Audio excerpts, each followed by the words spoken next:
One scene in Oppenheimer had the physicist's grandson wishing for some additional editing, and it may not be the one you think. Minor spoilers for Oppenheimer ahead.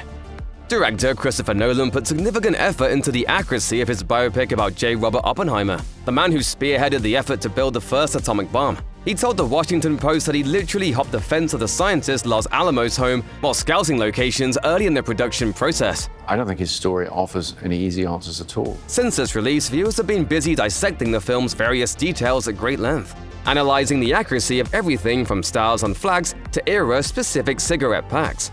Oppenheimer's descendants are also speaking up about the film. His grandson, Charles Oppenheimer, shared his thoughts on the film with Time. He didn't see the movie until it was released, and found it mostly to be a faithful portrayal of his grandfather's life. Charles said, "As a dramatized representation of the history, it was really largely accurate. There are parts that I disagree with, but not really because of Nolan." Charles flagged one moment he really didn't care for, and contended that wasn't grounded in historical fact.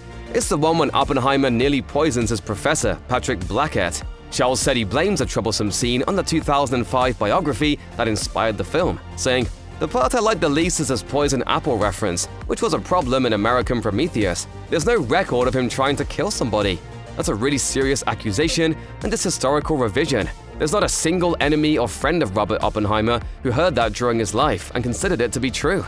It's worth noting that Charles Oppenheimer didn't have a relationship with his grandfather. Charles was born near Santa Fe, New Mexico, but not until after both of his paternal grandparents had passed away. Charles told Time that despite his late arrival, the family had a very open dialogue about his grandfather's connection to his father, Peter Oppenheimer, who even spent several years of his childhood living at Los Alamos while the Manhattan Project was underway. Charles explained to Time that the family's basic policy toward what they call the cult of Oppenheimer is to stay hands-off. He said, "It's a business to write and talk about Oppenheimer, and the model that my dad chose is, it's not very classy, and I'm not going to be involved in publicly representing Oppenheimer in ways that other people do as a business."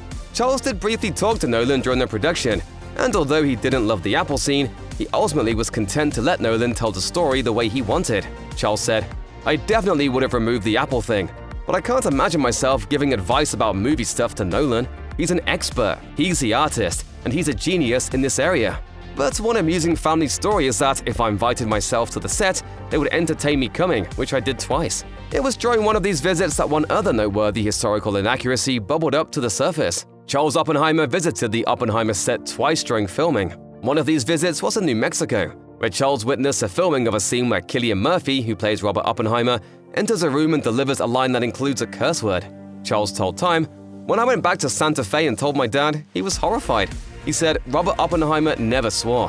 He was such a formal person, he would never ever do that."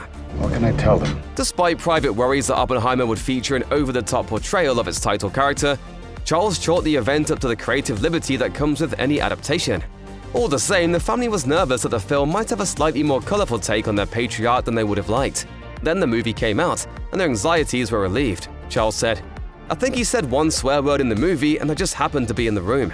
So there is a chance that if we had been consultants, we could have added some details and depth, but there's such a complete record.